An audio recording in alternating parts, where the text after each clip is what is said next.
Beach FM, locals talking to locals. Welcome into the studio once again. Chair of the Paraparaumu Raumati Community Board, Kathy Spiers. Good morning. Good morning, John. Lovely to see you. We've been talking about the earthquake. We have. And I didn't feel a thing. My wife didn't feel a thing.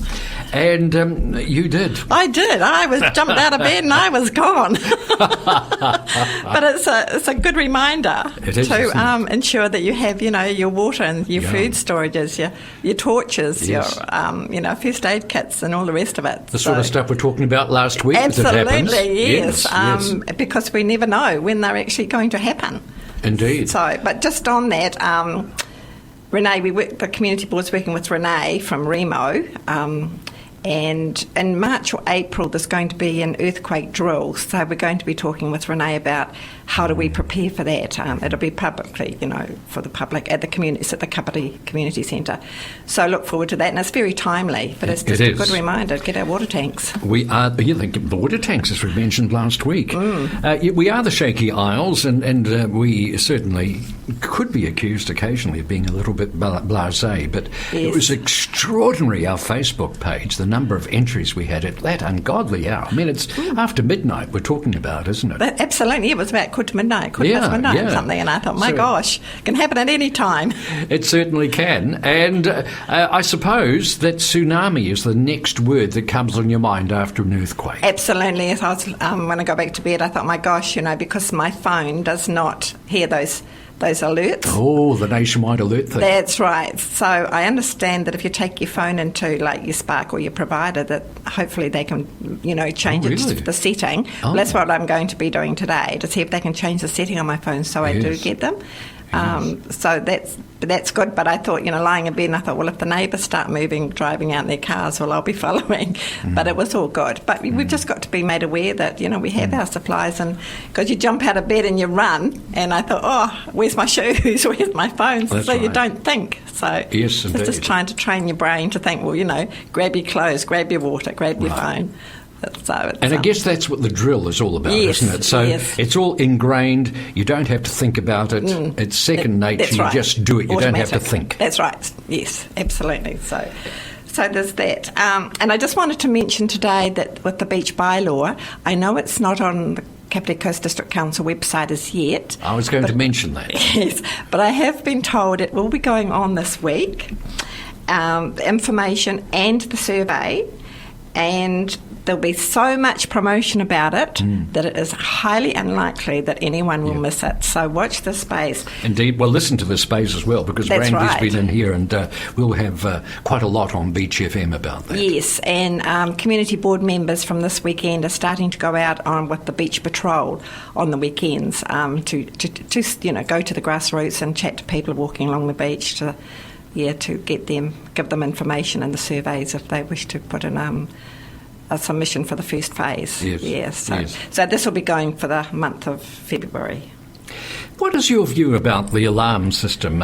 We have Renee in quite often as well, and I have the feeling that we do not have an adequate warning system here. As you've demonstrated, your phone does not do the job. My phone works. My wife's phone is newer than mine, and it doesn't work. Oh, my gosh. So it is very, very inconsistent, and therefore it's not dependable, in my opinion. Now, we had this recent situation up in the Bay of Plenty where the sirens went off in error, calling it a legacy system error. However, it illustrates the fact that they do have an alarm system there, and they're using basically the fire service alarms. We have those. Yes, we do. And they work perfectly well. We hear the fire calling in the volunteers to go off and do the wonderful job that they do. Why can't we have that as well? Belts and braces, Kathy. Absolutely. I know a few years ago, probably going back 20 years, there was an alarm system out at Otahanga. But I understand that they didn't feel that was necessary, and by the time the siren went off, the tsunami, it would be covered with the tsunami. But having said that, it worked up at Waihi around there. So if it works up there, surely to goodness it works here. So maybe that's something the community board could pick up on and say, well, whereabouts was it stationed at Otahanga? And maybe we could get it reinstated, because, I mean, if you don't hear things, the alarm's on your phone, how do you know? And if you're isolated, you really don't know. As I said, I was relying on the neighbours to take off on their car, then I would follow. But that's not really good. It's all a little bit... It worries me. I don't think we have adequate warning, and people do need the warnings. But and, I'd rather have too many alarms than too few. And it wouldn't, if they say it doesn't work, but it would be better to have it there than not there. Yep. Because the chances of it working are, I'd say, 99.9%, and people would hear it. And it would certainly wake you up, John. Oh, yes. I mean, they're built for that. We've actually got it there. That's right. And if you're sleeping through an earthquake like that and there's a tsunami, you'd be sleeping through the tsunami, wouldn't you? And that is not good, having, being in the yellow zone that we are. As we are, yes. Kathy and I live quite close to each other. We're well and truly in the gun. And, of course, that brings up the point about the maps, which are also up on the Beach FM Facebook page.